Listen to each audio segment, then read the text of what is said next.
Welcome to another edition of the Sales and Marketing Power Hour with your host, Carol Morgan with Denim Marketing and Kimberly Mackey with New Home Solutions Consulting.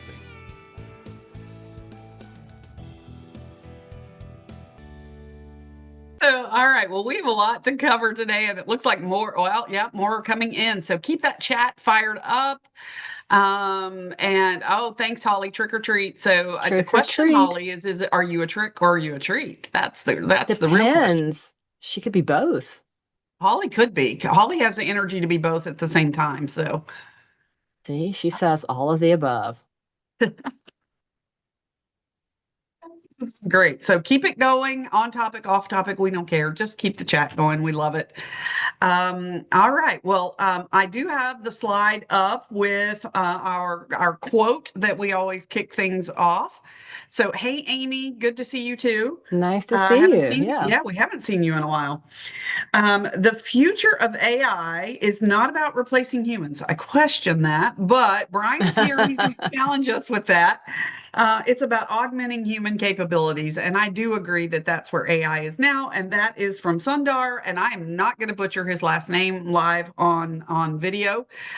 So the CEO of Google. So I thought that was an appropriate quote today. So let's move on. And Carol, and you want to invite everybody?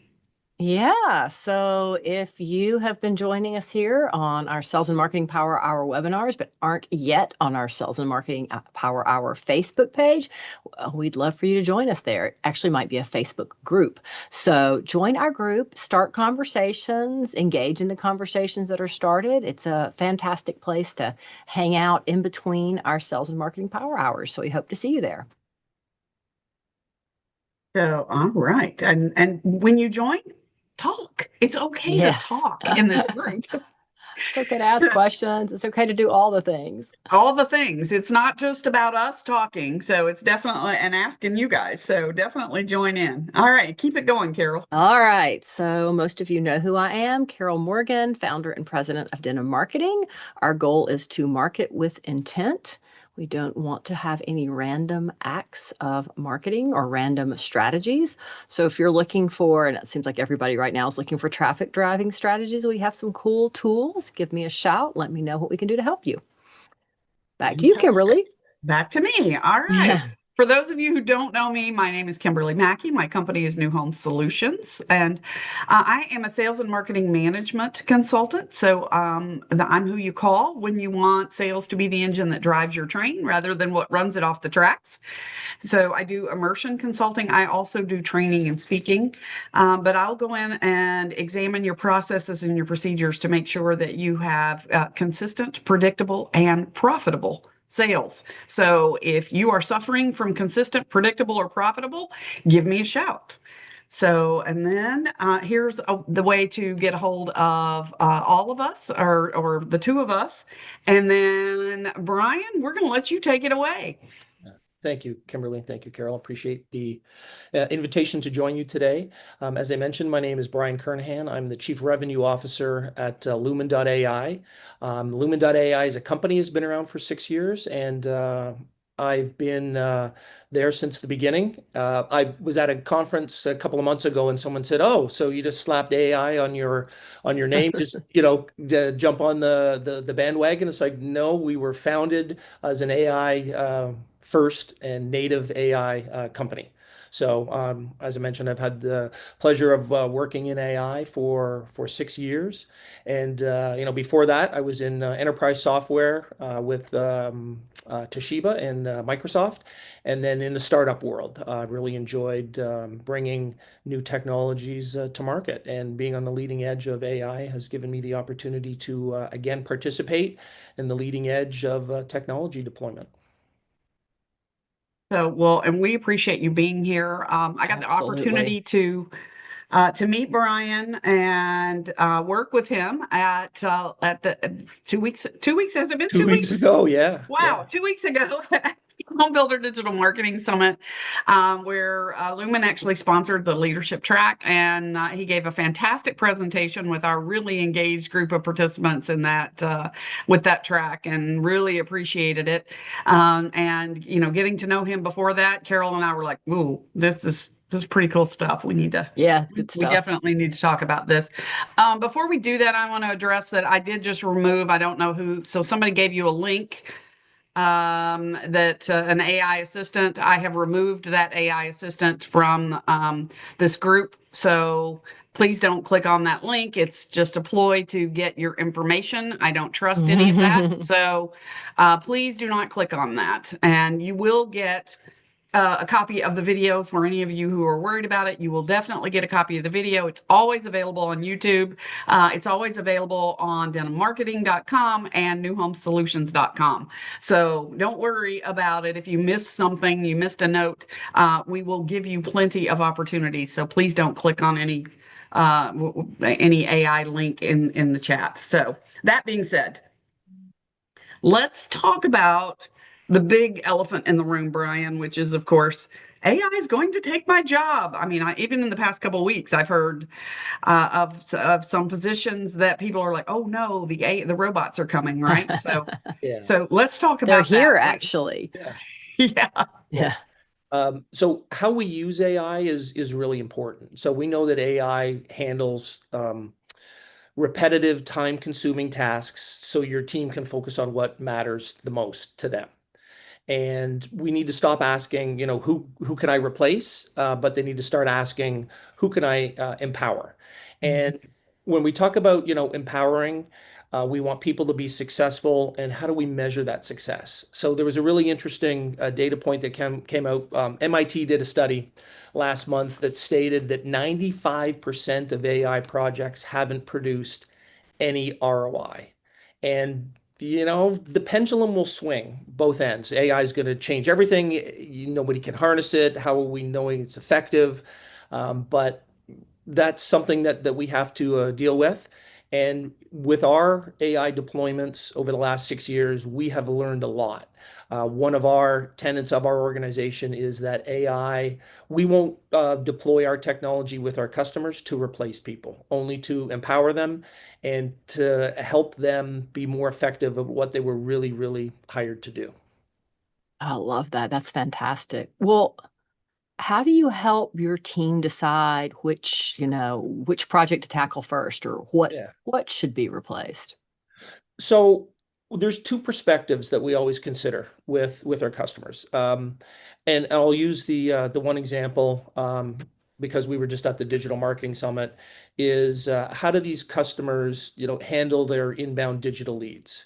And as I mentioned, there's two perspectives. One is from your prospect, and the other is from your sales team. So your customers and prospects, they expect you to use automation to be more efficient. They don't really care how. They don't want you to delegate human interaction to automation using AI unless it's better, faster, and more convenient for them. So speed to relationship, whether you call it speed to lead, speed to meet, is a competitive key. So you don't want to put any unnecessary friction in the way. So that's from the customer's perspective. And we do things like that so we can identify bottlenecks, and we talk about how we do that. And then from your team's perspective, if you look at the sales organization, they only spend 28% of their time actually selling. The other 72% is just what we'll call administrative quicksand, right? It's updating the CRM, it's email follow-ups, it's scheduling coordination, proposal and contract admin, and just internal meetings. Those 72% of their day that they're not selling is a time sink. So if you look at that from those two perspectives, there's no shortage of ways for you to introduce AI into your project. So usually it's identifying with them what's your biggest pain point, what's keeping you from being successful, and how are you measuring the negative impact that we're going to try and address together. That's a really key point. And one of the things that I uncover frequently is I either have builders who aren't measuring anything and are just kind of winging it, or I have builders who are measuring everything to where everything becomes noise and clutter. Yeah. And trying to discern what does all this mean? I think that truly is something that can help us to narrow down and focus on the right things. Yep. Because as people, we're clearly failing at it. So why not? Well, and that's a good point. A lot of times we're asked to measure things that don't really prove ROI. They're really vanity metrics, right? So, in my perfect world, it'd be great if we could get the AI to do all the vanity metrics. I mean, it'd be great if we could get it to do all the reporting, right? And I think we're headed in those directions. I mean, you can put your Google Analytics 4 report, throw it in Chat GPT and ask it questions, and it will give you analysis. Yeah, that's fantastic. It'll be right, and it may hallucinate something, I but was just say it might not be right, but it will tell you something. yes, it will tell you something for sure. So- That's something that, and I think, people are so nervous about jobs of the future, right? But those people who are truly knowledgeable, that are utilizing the AI, so you can tell when it goes off track. I think those are the people that are going to become the most valuable. And Carol yeah, it was Carol. Carol Dubois said, AI will not replace you. Someone who uses AI well will. That's hard to say. Right. But I do think that if we don't start utilizing it to enhance what we're doing, but then keeping your knowledge, you can't get lazy with it. So, and I think that's where my fear of AI is that we get lazy. We've heard of kids that are using it to do their homework instead of using it to study or do research, and they're actually having it do the homework for them. I think that's my fear, because I think as humans, we do tend to take, the lowest hanging fruit or whatever is the easiest route on things. And I don't know how we get around that to be able to enhance what it's doing. So what are your thoughts? I mean, being in the industry, what are some best practices? Like, how can we coach our people better, I guess? Yeah. So certainly as it pertains to, like the sales and marketing funnel, essentially at the top end, we talked about bottlenecks in process. One of the things that we shared at the Digital Marketing Summit was the whole concept. Kevin will be happy you said that. That's probably number 4, Kevin, if you're counting. For those, I think it's more than that. I mean, yeah. Sorry, go ahead, Brian. That's okay. Is putting yourself in your prospect shoes. So I actually personally did mystery shopping for 31 builders as someone who went on a website, filled out the information, requested to have someone contact me because I wanted to schedule a model center tour. So I put myself in the prospect shoes, and you need to do that as well. And that really highlighted some issues with respect to lead response, just in terms of modality. How many people called me? How many people texted me? How many people enrolled me in drip campaigns? How many did 2 out of the 3? How many did 3 out of the 3? What automated processes did they have? And what was the lead response time? So I filled in these 31 mystery shopper forms a Saturday night at 8 o'clock. Yes, that's how I spent my time, to see who was actually going to engage with me and how long it took. So, and the results were eye-opening. You need to do that yourself on your own processes. Someone like me doing it highlighted to some builders that things were broken that they didn't know were broken. But you need to do that yourself. And, just understanding what specific pain points a prospect will have when you start engaging with them is key to just about everything that we do, because we help address those, pain points once you understand where they are and the impact on your business.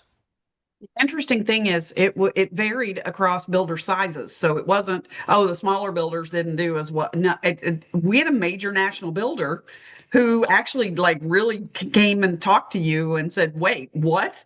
Yeah. You mean, and started making phone calls right then and there. Wow. Yeah. Something's broken. We didn't, and I use my real name and my phone number, and you can find me on LinkedIn, and I was a real person. So there's kind of no excuse for That's interesting. not engaging and following up. So the important part of that is we measure cost, right? We measure the cost of our bricks and sticks. We measure cost of other things, but what we don't always measure is opportunity cost. Right. And it's costing you around $500 for every lead that you generate. We know this on average is about $500. So think about that. If you are letting all these leads slip through the cracks, or your sales team meets with them once, they didn't seem all that hot, and they fall through the cracks again. Right, I mean, right. they got in their car, they came out to your community, they met face to face with somebody. And sure, they may not be a buyer right then, but that doesn't mean they're not a buyer in a month, 2 months, 6 months. You're going to need them then too. Like, Yep. why would you waste that lead? To me is just, I don't get it. Yep. Agreed. Happens all the time, though. Yeah, especially when we have the tools. We have the tools. Happens all the time. Yeah, we're not utilizing them. So, Brian, let's maybe back up a smidge. So, and I know this is like Carol's hot button here, so she's going to get all excited about this one. But brand, like, I think as builders, we often think about traffic driving, but we also need to make sure that if we're using any of these tools, that our brand and our culture is well represented. So, what are your thoughts on that? So working with AI, it's important that you control what it says about your brand. And what you want to be able to do is amplify, let's call it your authentic voice at scale. And the biggest thing that people are worried about is AI hallucinating and making stuff up. They Right. also did a study of business executives in IT that are deploying AI, and they said, what is your number one concern about rolling out AI? And 39% said it was hallucinations. That was their number one concern. It wasn't cost, it wasn't security, it's not even a talent shortage. It was, hallucinations. And this way you do reduce your compliance and legal risk. Now with our platform, we're kind of unique that just a bit 30 seconds of background. So we make a conversational AI platform that works with builders and takes their real-time digital leads that come into their website or realtor.com, etc. And we use text to introduce the brand to the prospect to make an appointment either for an OSC or for someone in a model center. So we, get the lead from the CRM. We check the person's calendar availability of the one that you've assigned the lead to, and we use natural language processing and conversational AI to make that appointment. So with our AI, it's purpose built for that one task only. We could use the AI for just about anything else. We don't use a large language model. We built the AI and it's purpose built just to make an appointment. You could ask it what the weather is in Phoenix, but we'll just say, yeah, I'm sorry, that's not what I'm here for. Does Tuesday at 9 a.m. work? Because that's what you requested about. So with what's in the text, we work with the brand to co-author. We work with the builder to co-author how they want to position it. That we know that the home building industry has built some fantastic digital assets. We can put that in the text as well. And what we found is people only ask the AI technology 5 questions, and this is across multiple verticals. The goal is to start that human relationship, to make that appointment with the appropriate person who's better at understanding the prospect's needs and figures out what is the best fit. In franchising, they don't call it selling a franchise, they're awarding a franchise. You're building a partnership, you're communicating together. So with the AI, the goal is it only says what you want it to say and have approved. And as I mentioned, the only 5 questions, we work together to pre-populate the answers, but the 5 questions are always, who is this? Because they've, engaged with, you're not the only home builder they're engaging with. So, who is this? Where are you located? What happens next in the process? And how much does it cost? And what we found is the 3 answers we pre-populate, that's all fine. The 4th answer is how much does it cost? That's why we want to have the conversation. This is why we can start and build the relationship.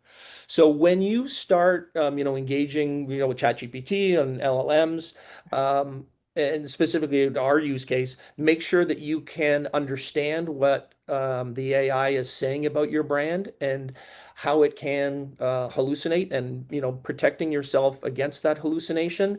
That's the human oversight. That's the key. So the Yeah. quote before is the people that can manage AI are going to be the ones that are successful in the future. It's really interesting because the reality is those of us on the marketing side are using AI. So it's working for us, but we're Mhm. also working for it Yeah. because the content we create is feeding its machine. So I've spent a lot of time recently asking it just different questions about our builders and seeing what the answers are, or asking it, how should I optimize XYZ home builder to show up higher in AI search results. And it will give you a play-by-play book, including, do you want to take a deeper dive? It'll give you all sorts of information. But what I find interesting about it is it's a good way to see what's out there about yourself online. So I think anyone in marketing that's not out there playing with it and asking it buying questions, asking it leading questions, asking it how you can improve your presence. I mean, to me, that's kind of the fun part about it right now. And I asked it a question about an Atlanta builder yesterday. How could we do a better job? And it told me that we should use Atlanta Real Estate Forum, which is one of my sites, to improve that builder's presence. And it's interesting. It almost always shows up. So I'm like, well, yay, I'm doing one thing right anyway. But it's fascinating to me. Is that something that you've spent a lot of time on as far as, Yeah, so we actually have as well. So just from a sales and marketing leader, and how we talk and use Chat GPT, we use it for comparison. So in this Mhm. environment, you'd say, "Can you please compare these 5 builders mm-hmm, for me?" And I want a 10-point checklist. And it's scraping things that are out there today. It's nothing to do with sponsored content on Google. right. It's just what's available on your website. And there's a lot of tips and tricks around being specific, including numbers, including case studies, those types of things. And this is across all industries, not just home builders. So. Well, and things like your employee reviews will also come up. So, I talk to Google too, and I will always get it to do the AI search as well as its normal search. And then, you can dig deeper, deeper, deeper, but it's again, you need to dig, you need to know what's out there. There's some people who need to probably do some damage control. Um, because you get those, I mean, Glassdoor reviews showed up on one builder I was asking about, and they were not pretty. So, to me, it's like a bigger, is AI going to take over? Probably not, because somebody needs to look to see what the AI is returning as results and then be the proactive marketer for the builder to try to get the good information out there so that that's what the AIs are pulling in versus the bad. I think when we start talking about brand and not and avoiding hallucination, so having the closed GPTs, right, your own private Yes, GPT, or using a product that's closed in like Lumen, that right. it's very Yeah. specific. It's for a purpose. It's not gonna tell you the weather in Phoenix, right? I think those are helpful, but I think they're only helpful if we know our processes. So to me, knowing exactly what you want it to do and having the answers, what I find as I'm going in and I'm applying the traction principles with builders is a lot of times we don't even know what our purpose is. What's our mission statement? Who are our buyers? Like a lot of builders, I'm uncovering who are your buyers. And these are questions that as salespeople, we need to know this stuff. So if you don't know who your buyers are and what speaks to those buyers without having fair housing violations, I will put that out there. But Yep. these they're critical. Now, how do you make sure that when you're answering it, so it's a closed, you're asking these questions of the builder, you're going through this onboarding process with them to help them kind of figure this stuff out? Yes. So we're fortunate that the founder and CEO of Lumen.ai is an industry veteran. His name is Tom No. He's a wonderful person, but he's really, really smart. Cambridge undergrad, Harvard PhD. He actually ran Disney's worldwide R&D labs.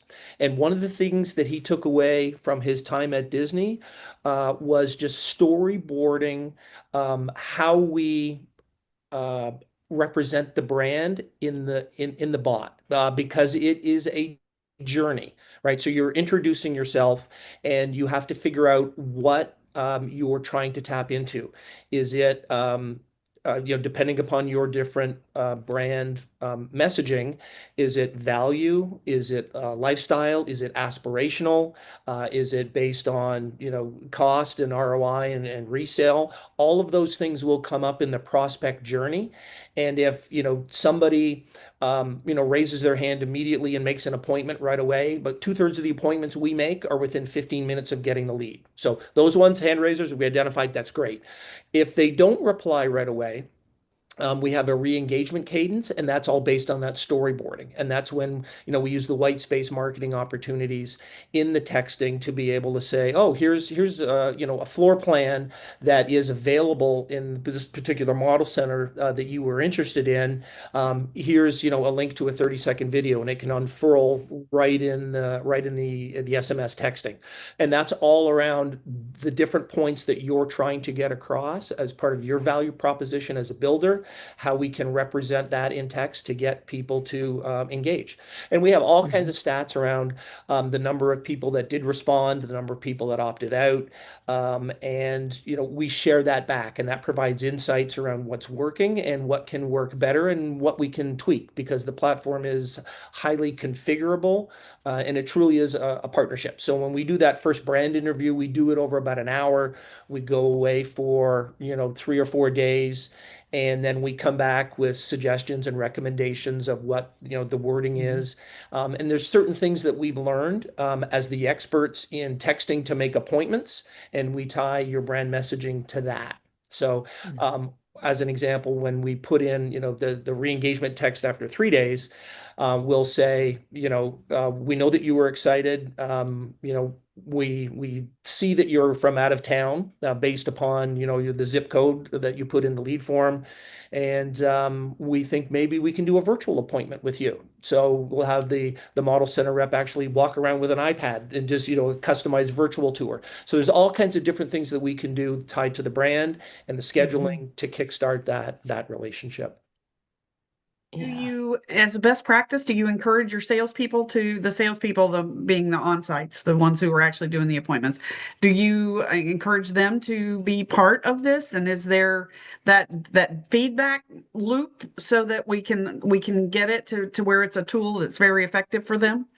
Absolutely. So, one of the things that we talked about previously is how do you get leadership buy-in, and where does this go off the rails? And you hit the nail on the head that, the best AI implementations come from open and innovative teams, not, a flashy tech stack and a culture that encourages experimentation, fast feedback, and continuous learning. And you can't get that if it's just leadership on down. We had one customer who basically said to his team, I bought you a new technology stack and you're going to use it. And that was it. There was no communication. This is what we're trying to accomplish. This is the baseline. This is what we're trying to improve. Here are our key metrics. And we're going to go through an orientation session, and we'll talk about where we think we're going to have challenges, and give us your feedback. And even better, we're going to start with one person and not just the whole team. And usually when you start with one person, you can measure things against a control group. So it's all data driven, it's based on impact, and you absolutely need the people that are going to benefit from the technology at the table when you design it and implement it and deploy it. It's got to be the whole team. Yeah. Well, it's like so many other things. You've got to have that buy-in, and they've got to know the why. I mean, I always say a goal without a plan is just a wish. So, that doesn't matter what you're doing in life. If you, don't have a plan to get there, you're not going to get there, and your team's not going to get there. So I think that's Yep. You're absolutely right about carrots we can dangle with this technology too for our salespeople. Salespeople are skeptical by nature, but salespeople, where are my salespeople that are on the call today? So getting something that feeds you real information that you can trust and putting it in your CRM. Like, right. Yeah, sign me up for this all day long, right? So if I have real information, I can read and prepare before my appointment. Oh, we've got somebody already using it. Okay, so feedback here, Charlie. We'd love to hear from you. having some of these things done for you, because the most tedious thing you can ask an on-site salesperson to do is fill out information in a CRM. Yep. Right. They hate But it. we Yes. need them to do it, or somebody needs to do it. They have Can to, the it has to be AI done. do Yeah. that? So we actually do that. So for every step along the journey, it's a bi-directional update. So if, as an example, a lead has come in and the OSC has called them and made an appointment, that's great. If that gets recorded in the CRM, we get a signal and we actually Mhm. text the prospect and say, "That's great. I see that you've made an appointment for Carol at the Model Center tomorrow morning, 9 a.m. That's great. We're standing by in case you need anything else." And we know when the appointment is going to be because the CRM tells us that. And then we have the ability to send reminders like 24 hours in advance, 1 hour in advance. If someone's a no-show, again, the CRM gives us that trigger. And we say, "Oh, Carol is still waiting, to meet with you at 9 o'clock today. Just, let us know if you're running late or if you want to reschedule. Mhm. We'll handle that here. What day and time works best for you?" So the our platform is independent from the CRM. It can work without a CRM. It works best integrated with the CRM. Everything integrated being the key word. Like if you have tech stack, meaning you have platforms, Yep. and they're Right. not talking to each other, I'm just going to put this out there right now. You don't have tech stack. You don't, you're just making things harder for yourself. Like all this Yeah. stuff must integrate. And I think at the Builder Digital Marketing Summit, that was one of my big takeaways was Mhm. how easy it is today to integrate this stuff. But there are platforms out there that are not open source, right? So that you Right. don't have an API and you cannot. And I'm like, why? Just Yeah. why? Brian, It's completely unnecessary Yeah. today. Brian, we have a question in the chat. Yeah. Is your tool specifically for home builders? No, it's not. So we work in many verticals. Usually the best value proposition for our platform, there's 3 or 4 characteristics, right? One is there's real-time digital leads coming in. Mhm. There needs to be a volume, minimum around 50 a month in order for it to be worthwhile. Um, the the prospect has to have competitive options, right? So very rarely does someone just look at like one home builder or one Right. franchise concept or one solar vendor. Or one flooring vendor. So if it's as we mentioned, a real-time digital lead, and it is in a competitive situation, and the value of the product, the lifetime value, would be north of like 5 grand or so, all the way up to $1 million homes, and those are the common characteristics. So we Mhm. work in, many verticals, as I mentioned, franchise development, flooring, roofing, regenerative medicine, Mm. anything where it's a competitive lead, and we've taken all of the unique scenarios across verticals and built it into the platform so everyone benefits. One of the things that we discovered, we had no idea until we started working in franchise development. Everything there is a Zoom call Mhm. as the first step to qualify the prospect. And the no-show rates on the calls in that industry are huge, like 40%. Wow. We had no idea that was that big of a pain point. But now we've got that no-show functionality built in. We get about 25% of the appointments that are no-shows back on the calendar immediately. And we've taken that feature because it's in the platform now, everyone can benefit from it, regardless of the specifics of the vertical. So yes, we work across many verticals. Are you That's saying we can learn interesting. from other industries and we don't just have to copy ourselves? What? Yes, Mind blown. absolutely. Well, we talked about ROI early on. Let's talk a Mhm. little bit more about that. You mentioned quick payback. What's the fastest ROI example that you've seen from AI for sales or marketing? Yeah. We have had a couple of customers that had very quick ROI because they had confidence in their numbers. First of all, they knew their baseline.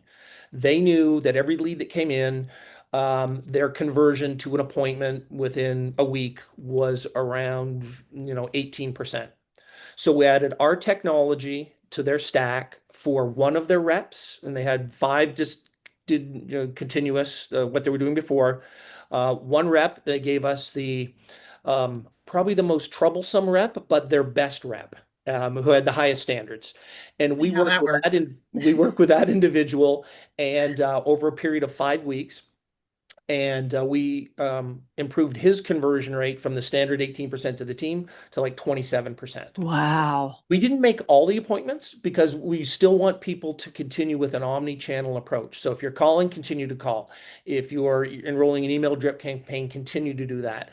Adding autonomously made appointments via AI and SMS texting will always lift water levels for your total conversion. Your mileage will vary because everyone's process is different, everyone's metrics are different, but we know it always increases the performance. It, So for that individual, the sales leader to be able to say, this is the one rep, and this is how we compared to the 5 reps. If all 5 reps had it, and this is our lead flow, they knew from every 43 kept appointments, they generated a $50,000 sale. That was just their business model. So they basically said, hey, we generate 10,000 leads a year. By using this technology, I'm going to generate an additional, 800 appointments. And I know from 800 kept appointments, I'm going to generate, basically $1 million wow. in revenue because I'm going to get 20 deals out of it. So Yeah. his ROI from when he decided to roll the whole thing out, and he had to go to his CFO, was 2 weeks for the annual subscription. It paid for itself in 2 weeks. He knew it. So That's phenomenal. yeah. And when you know your numbers, you can absolutely do that. I mean, I talk about the 10-5-2-1, but I've programmed your Salesforce and CRMs with a pipeline. Like you can actually predict. Like we know based on this number of web leads, this leads to this number of appointments or people identifying themselves as a prospect that leads to an opportunity because now we've engaged with them. And then we know we're moving them through this pipeline. We know what that conversion rate should be on average for every single step of the game, Yes. which, again, for salespeople to have that kind of predictability is huge. And I mean, think about what it does to your income as a salesperson, right? So your builder's going to be thrilled because you're going to be more consistent, but you're going to be thrilled because your income is more consistent as long as your builder can build it, right? Yep. Yeah. So I loved, Charlie said, he said, AI creates a more personal follow-up than he had, as long as, I love the caveat, as long as you feed it everything you've discovered. Well, and that is true of everything in AI. If you want the most personalized information and the best information from whatever you're asking AI for, you better give it the best information. I mean, many of my prompts can be, a 450, 500 Oh, word. yeah. It's like writing a blog post because I tell it everything in there, and then it basically just cleans it up for me. So it's like I don't have to worry about the format and all of that. I just like garbage dump it all in there, and it can sort through it. Yep. Yeah. Well, so this is off the ROI topic, but you're talking about how the AI was working with the sales reps.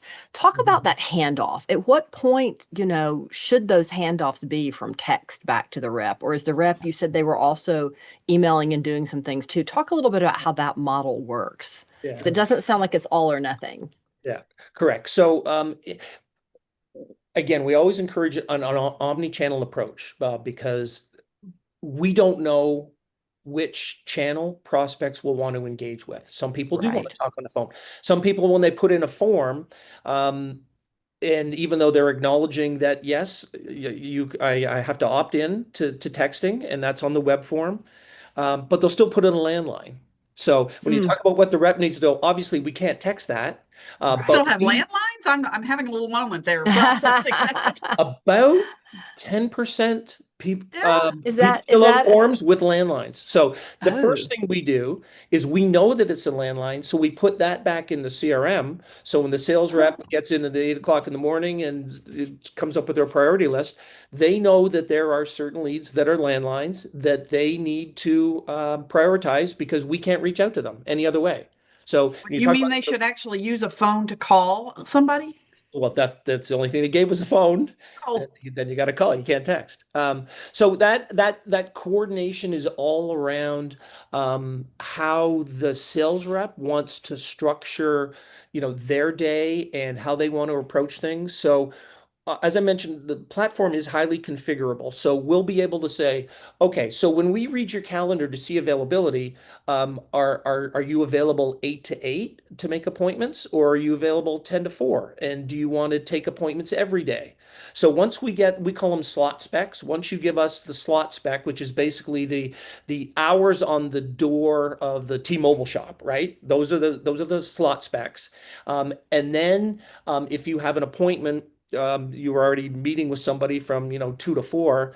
um, you, so we won't offer that slot, obviously, but what kind of buffer do you want? Do you want us to make an appointment right at 4, or do you want us to make an appointment as early as 1 o'clock so it'll back right up to 2 o'clock, or do you want to put a buffer in there?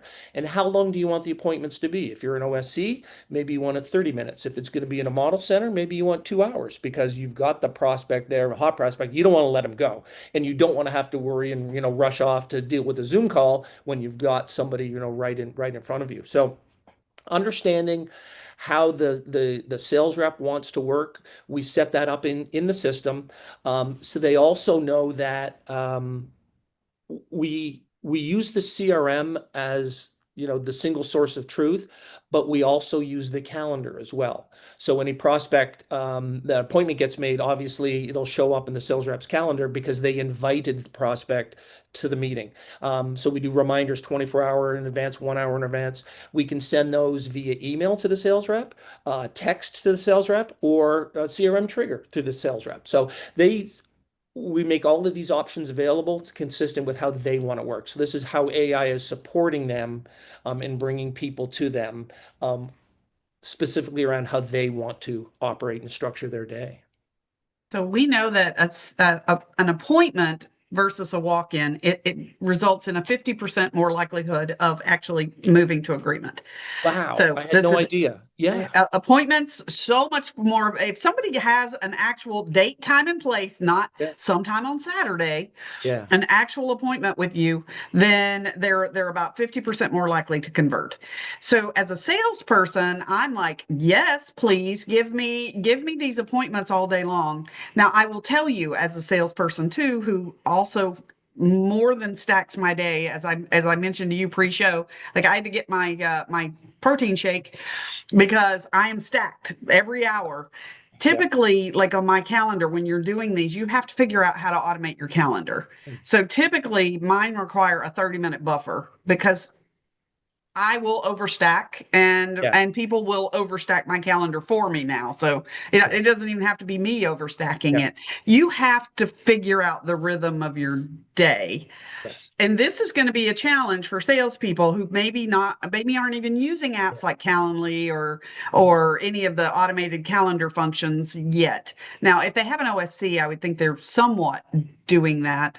yeah, a little bit But better. Yeah, the other part of that is think about the busy times for walk-in traffic, because you don't want to stack up appointments yes, when you know it's going to be busy. So Saturday between 12 and 4 yeah, may be your busy time. So don't schedule appointments during that time. Schedule it before yes, or after, yeah. so you can maximize your face time with that person once they've been vetted through a system and they're going to show up. Man, that's probably a sale. Yeah. And we have the ability to suggest certain times that you've recommended that you want to offer and don't want to offer. Usually it's what's the highest conversion rate for lead to appointment is offering the soonest available slot. Yes. But as you said, it's like 12 to 4. We wouldn't offer that unless you said that was okay and if someone specifically asked for it. So there's preferences that can be built into the system. As I mentioned, it's highly configurable that way. Yeah, I mean, as salespeople, we tend to live a lot in the moment and be very reactive instead of proactive. Yeah. And so this is a good process, sales team, for you to go through to really think about this, both for your analog life and your digital life. So, hey, I shouldn't schedule an appointment with that realtor at 1 o'clock on Saturday because I know that's when I get the most traffic. So, you're losing out on walk-in traffic, Yeah. but you're also putting yourself in a position where you're not going to be able to to close that sale because you can't give them the undivided attention that they need. So think about those too, and you have to calendar block. So, if I'm going to be off away from my office for an appointment, like I block time for travel. So nobody can accidentally jump on that time frame, right? Or if it's a physical appointment versus a Zoom appointment, how much extra time do I need on that? And it does require you to really, get on top of your calendar. Yep, agreed. So yeah, that's a big one. When we talk about that, but how might that, in your experience, have you seen it change the rhythm of what salespeople are doing, and what kind of Yes. feedback are you getting on that? So we went live with one system. They used a lead qualifier, and they had 30-minute appointment slots. And we set it up the week before Thanksgiving. They went away for the 4-day long weekend, and they came back on Monday, and they had 13 consecutive 30-minute calls on their calendar. Wow. And they're just like, okay, that's great, but it's not sustainable. So I need to put a buffer in 30 minutes after each appointment. They needed to structure things because they didn't have any time to make any notes, or if a conversation deserved to go longer, they didn't have the flexibility in that. So Or decompress or go to the bathroom for that matter. exactly. Yes. Get a glass of water. Yep. The Exactly. AI doesn't need to do that, but some of us do. Yeah. Yeah. So, that one organization, they just, changed the way they structured the settings in the system. We had someone else who did the same thing with 30-minute appointments as a lead qualifier, and it worked very well for her, and she did not mind backing them up because she only wanted to find out 3 questions, right? It's like, what area you're looking at, what's your budget, and what's your time frame? And if all those 3 answers were yes, then she would pass it along to the sales rep. And she was just a machine. It was fantastic the way that she structured her time, and it worked right out of the gate for her in a way that she wanted. So it does change the way people structure their times, especially with teams where you have rotating lead assignments, right? So if someone is only available half the time compared to another rep, it makes sense that they're going to get twice as many leads assigned to them, and by definition, twice as many appointments. And then people will say, you know what, maybe I'll open up a Friday afternoon block instead of, I've got structured for paperwork now, but if somebody wants that appointment slot, I'll open that up. We've seen other teams that have internal meetings. It's on their calendar, but they list it as free time. If a prospect asks for that appointment, they will get that appointment time, and they'll blow off the internal meeting. Now, customers and prospects always come first. So the use of the technology has changed the way that people have structured their times and days. Yeah. I find that very interesting, and I'm hoping, as sales teams, they can get more proactive. Back in the day, 100 years ago, when I was on the floor, that was the hardest part of this job for me, was to be in that reactive mode. Yeah. And when I could figure out a way to control some of it, and you couldn't control all of it, but blocking my time for my paperwork, blocking my time for my marketing, using the time block method like that, and then knowing that floor time is floor time. If you get projects done during floor time, yay, that's a bonus. That means I didn't have to stay as late that night. But if it's busy, then I can still put that game face on it and be there for the prospects. I know we're talking a lot about your product too, but just for the last few minutes, I think some other applications, maybe as you're studying this and you're in this industry, that our sales teams and our marketing teams can utilize, that maybe they're not ready to pull the trigger for this one thing, but there are other tools and other things that are out there. What are some other practical applications that you can think of that could help? Yeah. I know that organizations are starting to transcribe their meetings, especially amongst the sales team, and just putting those into something like ChatGPT and say, give me the top 3 common questions where the prospect has hesitated responding, or they didn't have a good answer. How can we guide them down a process better just by analyzing all of the conversational data, and that's been transcribed. So I love that idea. That's that's great. that's one thing that we've seen people do. We um, also use a tool called Slack, both internally and communicating with our partners. And they've got some pretty neat tools that help us, summarize conversations, especially so as someone who doesn't have the core competency of like a developer or a product manager, someone who's focusing on the sales side, using those AI tools Hmm. to help me summarize and understand what they're talking about. So I've got a 30-second snippet on a conversation. Um, what we've learned is anybody that's new to an organization, usually the first 3 to 6 months, they'll reach a point where they know what they need to know and they don't have to worry about what they don't know. And that takes a while. And some of these tools can help people get to that point of comfort saying, you're talking about that. That's great. I know I don't have to worry about that anymore. So that's it, kind of off the to-do list for me. But it takes a while to know what you don't have to know. And some of these tools will definitely help with that in the sales and marketing process. Um, the other thing that I just discovered this week, because I'm actually at a conference here in Atlanta, and as you know, we've got our technology, but we actually found a tool called Popl, Popl, and what it allows me to do is to take my cell phone, take a picture of someone's badge with their name, Hmm. company name, and it will populate a lead form and use AI to generate the additional profile data real Wow. time. It takes about 15 seconds and it comes up with a text, a mobile number. And I ask the person, say, okay, so I just scanned your badge. Is Can you this your confirm? number? Yeah, can you confirm this is your mobile number? They Yeah. say yes. I said, is it okay if I text you? And they say yes. So I save that lead on my phone in this app called Popl. We've written an integration to HubSpot, which is what we use for our internal CRM. It goes into HubSpot. And then we've set the trigger up that basically says it came from this conference. So here's the language to use. It's like, great to meet you at the FLDC conference. And we trigger an email drip campaign. It's like, we let's Hmm. set up a time to talk. And the other thing as well, and this is back to our technology, is it's actually triggered the SMS to say, this is, Brian from Lumen. We just met at the FLDC conference, text and opt out. I'd like to make a time to talk with you, and I'm available at 9 a.m. tomorrow morning is the earliest time, but just let me know when. But the key isn't necessarily our technology, but it's the fact that this Popl is, scraping the badge, That's using cool. AI augmentation, and saving it to HubSpot, getting the verbal opt-in so we can text. Um, our workflows are set up in HubSpot, and then the email and the text go out, and it's about 90 seconds. I think it's going to revolutionize, Wow. the trade show business. They want to charge 300-400 bucks for a badge scanner. Don't need it anymore.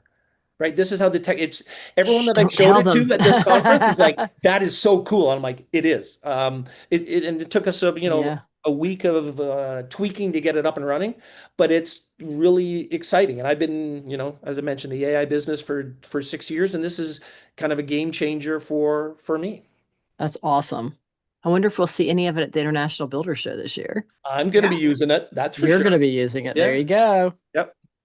So, I think cutting through the noise, I guess that's what I'm trying to say. I was like, how do I phrase this? So, everybody was taking all these notes with Fireflies, or I use Otter AI, knowing what's important and cutting through that Hmm. noise. Because there's no way, if you're not taking time to actually be at that meeting, you're not taking time to listen to that meeting. Let's be honest, right? So you're not going to read all these transcripts. Yeah.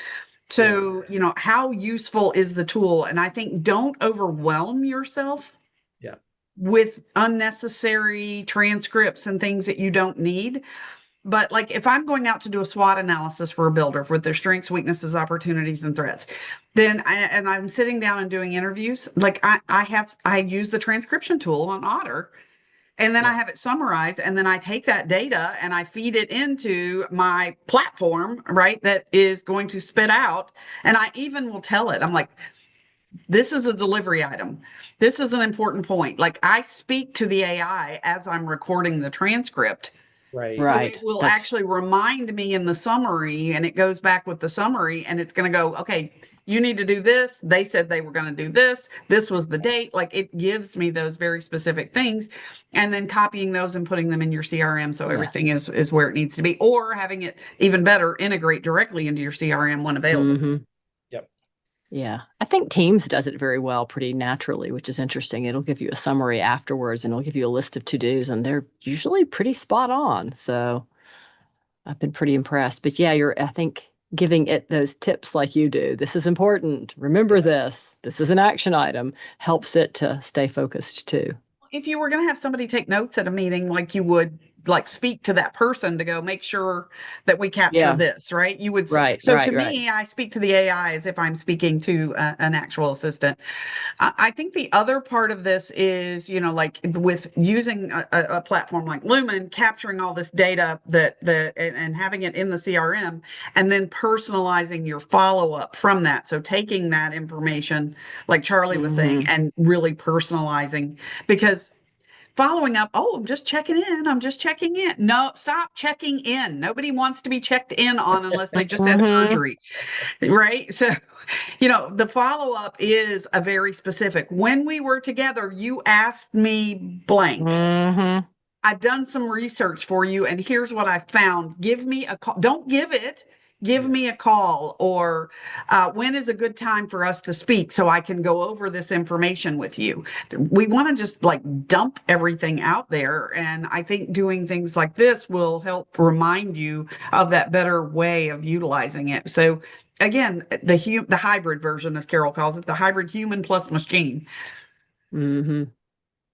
So, last minute, as we were in the top of the hour, questions from everybody got quiet. So they're Everyone's still really all quiet. here. That's good. So, what are you guys thinking? What are your thoughts on this? Let's hear from the chat. And while we're waiting on the chat to fire back up, let's do a little bit of final thoughts. Brian, I'll start with you. Yeah. So here's the question we get asked. So what does good AI look like? And Mm. honestly, it looks like nothing, right? It's a business efficiency as it pertains to the sales and marketing funnel, and sales and marketing people. It's a business efficiency, yes, but it's not one that's positioned as a value add to customers, right? It's an efficiency that helps their team do jobs more effectively. So good AI doesn't announce itself, it integrates. So when we actually send a text out, we don't say it's AI, it's just an automated scheduling assistant. Your prospects expect you to do things efficiently and effectively as part of infrastructure that helps you serve your prospects and your team better. So the final comment I would have is like the future isn't AI first, it's customer first, but it's powered quietly and competently by AI. I think that's huge. And Great I point. think your customers, like you said, your customers expect the automation because they expect an instant response. And a Mhm. human can't always respond instantly. Yep. I mean, I like to think that as humans, we're sleeping at 2 a.m., right? So, if you have your OSC to expect them to respond at 2 a.m., that's an unrealistic expectation. This can, and it can respond to that buyer who wants that feedback, Yeah. and the faster you engage, the faster you win. Yep. Exactly. Yeah. Absolutely. Carol, what are your final thoughts here? I guess playing off of that, the customer is using AI as much as we would love, AI search to go away. And I think there are people out there that still want the internet to go away, right? But AI is here and it's here to stay. So making sure that you're showing up in search results, and everybody hates it when I say this because, I guess I'm the self-proclaimed blogging queen. But if the content isn't on your site, or it isn't on somebody else's site about you, like a press release or a editorial piece that's been written, if it's not somewhere on the World Wide Web, it's not going to be returned as a result. So content is still king, and you need to create more of it, and it needs to be thoughtful, and it needs to answer the questions that your buyers are asking because they're expecting it. And anyone watching Google Analytics 4 is seeing that we're seeing less volume of search coming to websites, and it's because the questions are getting answered by the AI, and they don't necessarily have to come to your website to do all of their searches. They can ask the AI to go to your website and render a result. So keep that in mind, because it's gonna, I think that's what we're all going to be talking about for the next, well, between now and the International Builder Show and beyond, because it's the big thing everyone's trying to figure out from the website perspective. Yeah. What about you, Kimberly? What's your big? Yeah, and mine is, figure out. Don't try to take on all of this stuff all at one time, but figure out what's your pain point and look to see what tools can help you to support that without having it's like kitchen appliances, right? You don't want to have a kitchen appliance for every single little thing, right? So the multi-use, that multifunction, how are things going to integrate, and how you work, and how it can make you more efficient. Like, figure out your pain points too in your workflow. I know for me that's a big one, and I'm still, the automation of my calendar, that was huge. It took a leap of faith just to do that. So, but do it. That's the big one. Do it. All right. I don't see any last comments here. We are above the top of the hour, so I'm going to say Brian. Thank you. This was very enlightening. Thank you so much. Yeah, great conversation.